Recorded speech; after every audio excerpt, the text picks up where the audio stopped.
Myths explain की एक और वीडियो में आप सभी का स्वागत है।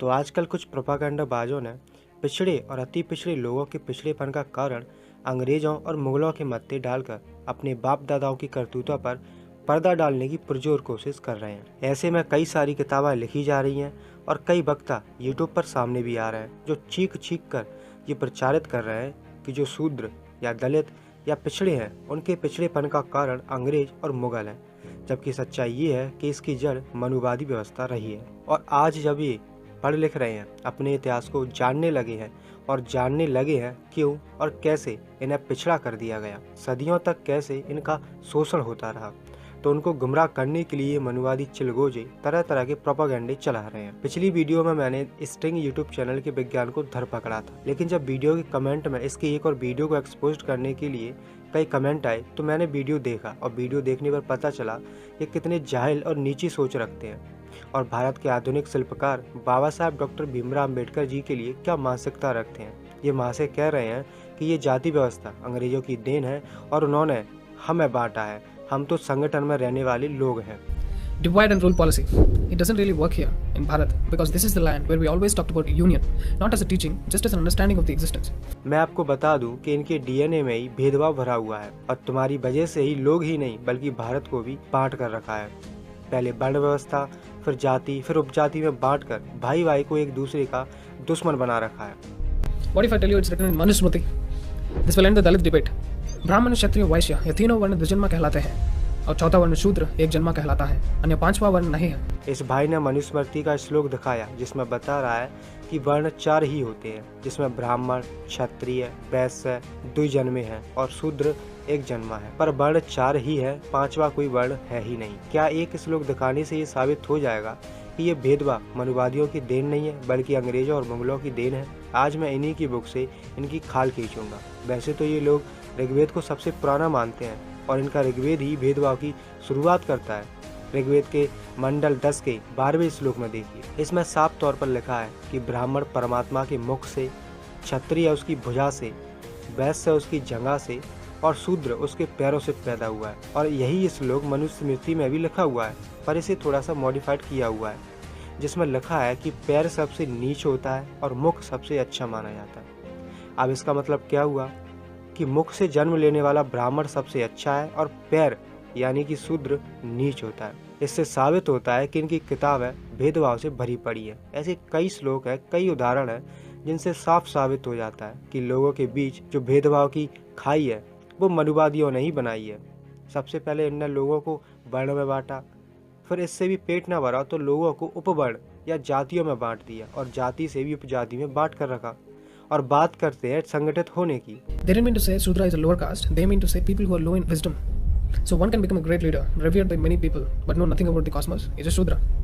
One who has got a good degree from IIT, Stanford, but know nothing about the functioning of 5 elements, never experienced the subtlety of the breath, is a Shudra. अब यहाँ पर इन्होंने कहा है कि शूद्र का मतलब कोई जाति नहीं है, बल्कि शूद्र का मतलब उन लोगों से है जो बुद्धि और विवेक में कम है, और फिर से कुतर्क देने लग जाते हैं।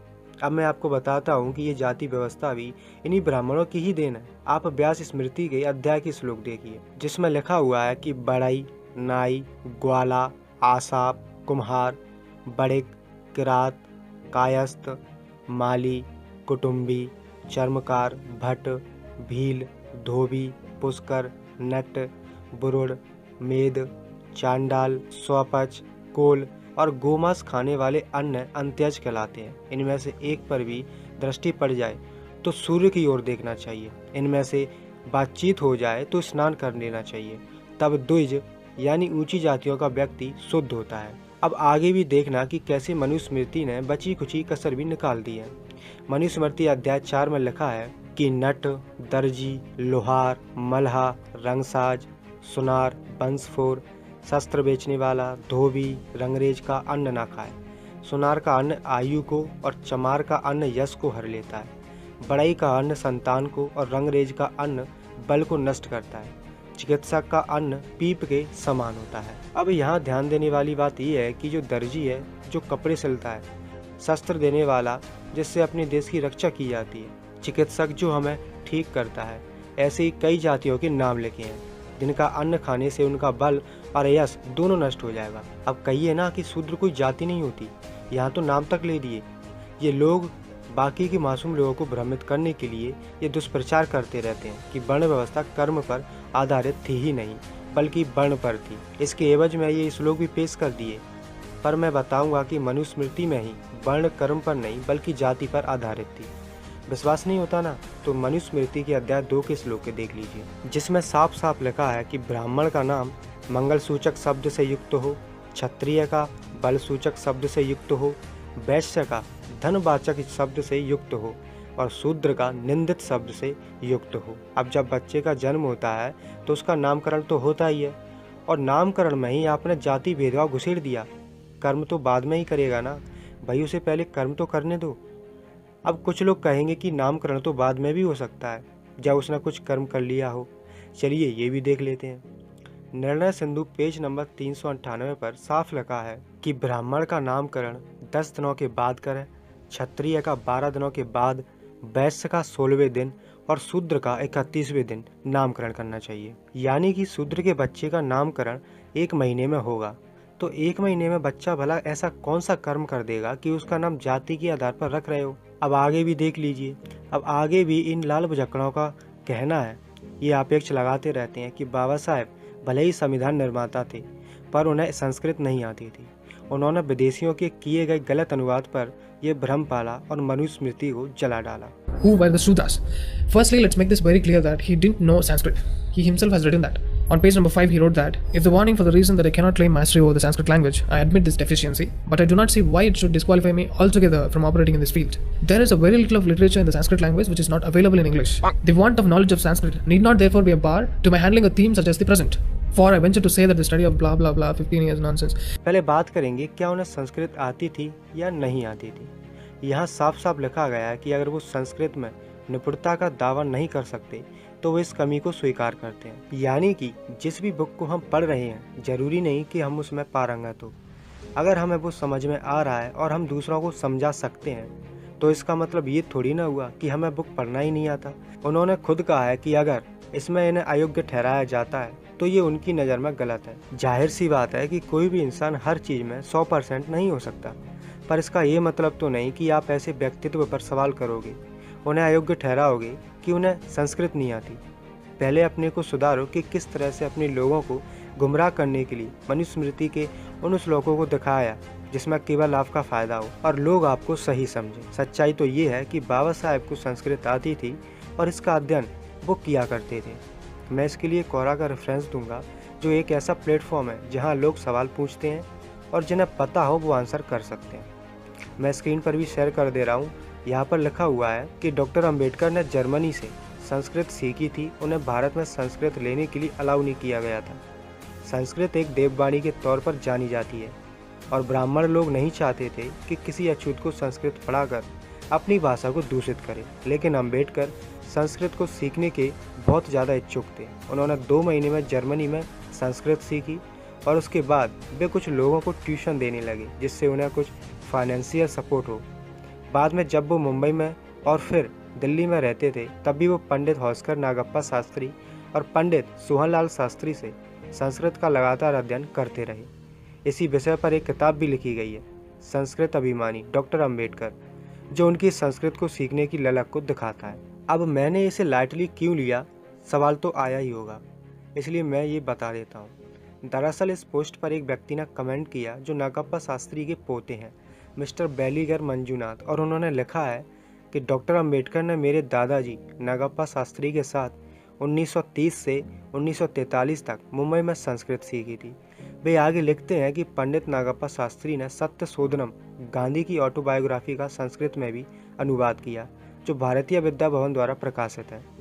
मैंने डॉक्टर अंबेडकर को अपने दादा के घर पर एक युवा के रूप में संस्कृत में चर्चा करते हुए देखा है। मैं इसे रिकॉर्ड पर रखना चाहूँगा कि कहीं कोई दावा ना कर सके कि डॉक्टर अंबेडकर को संस्कृत नहीं आती थी। अब यहाँ से एक बात साफ हो जाती है कि कहने वाले की दिमाग में ही कचरा है तो बाहर बदबू तो मारेगा ही। जब उनके पोते ने कह दिया कि ये मैं रिकॉर्ड पर रखना चाहूँगा ताकि कोई बाद में दावा ना कर सके। उम्मीद करता हूँ कि आपको ये बात समझ में आ गई होगी। आगे से आप कोई भी दावा या कोई भी आपेक्षा ना लगा सकें कि बाबा साहेब को संस्कृत नहीं आती थी। अब मेरा आप लोगों से एक सवाल है कि आपके जो ग्रंथ हैं वो शुद्ध रूप से हैं, या कोई विदेशी के गलत अनुवाद किए हुए। आप इसे कैसे साबित करेंगे? क्योंकि चाहे कितना भी शुद्ध कर लीजिए, आपके ग्रंथ कचरा है और गंदगी से भरे पड़े। आपसे निवेदन है, आप अपने ग्रंथों का पूरा और अच्छे से अध्ययन करें, ना कि सिर्फ एक ही श्लोक का। ब्राह्मण व्यवस्था के लोगों के सामने ये सबसे बड़ी समस्या है कि ग्रंथों से चिपके रहने की आदत भी नहीं जाती और ग्रंथों में जो लिखा है उसे ईमानदारी से स्वीकार भी नहीं कर सकते। ऐसे में उदय होता है प्रक्षिप्तवाद का। इनके अनुसार ग्रंथों में जो आपको जो भी गलत दिख रहा है, जो भी गलत लग रहा है, वो सब स्वार्थी लोग यानी मुगल या अंग्रेजों द्वारा की गई मिलावट है। ये लोग मनुस्मृति की इज्जत बचाने के लिए भी यही हथकंडा अपनाते हैं और इस घटिया मानसिकता का जिम्मेदार अंग्रेजों मुगलों को ठहराते हैं। मनुस्मृति में मिलावट होने का दावा सबसे पहले स्वामी दयानंद ने किया, लेकिन उन्होंने इसके लिए कभी भी अंग्रेजों को दोषी नहीं ठहराया। पूना प्रवचन में वो कहते हैं, प्राचीन ग्रंथों में बनावटी श्लोक डालकर और अपनी नवीन रचना कर ब्राह्मणों ने अपनी शक्ति बढ़ाई और स्मृतियों में भी अपने महत्व के वाक्य को मिला दिए। यही दुष्ट प्रचार वाले ब्राह्मण की कोई निंदा करता तो उसको ब्रह्म विरोधी कहकर उसकी हड्डी हड्डी निकाल देते। मनुस्मृति में अंग्रेजों द्वारा मिलावट करने का दुष्प्रचार सबसे पहले राजीव दीक्षित जी ने किया। उन्हीं का व्याख्यान सुनकर बाकी के हिंदुत्ववादी अपनी ये गलत धारणा बना लेते हैं। हमारा आपसे पूछना ये है कि अंग्रेजों की मिलावटी मनुस्मृति किस प्रकाशन ने प्रकाशित की है? क्या उस प्रकाशन के संस्थापक को अपने ग्रंथ के विशुद्ध श्लोक भी पता नहीं थे? जब बनावट हो रही थी तब किसी धर्मगुरु ने विरोध क्यों नहीं किया? क्या इनके पूर्वज इतने मूर्ख थे कि अपने एक भी हस्तलिखित ग्रंथ को सुरक्षित नहीं कर पाए? उनकी हर पांडुलिपि में विधर्मियों ने मिलावट कर दी। मगर अंग्रेजों ने मिलावट की तो किस अध्याय में कौन सा श्लोक अंग्रेजों ने डाला, ये भी तो बताना चाहिए।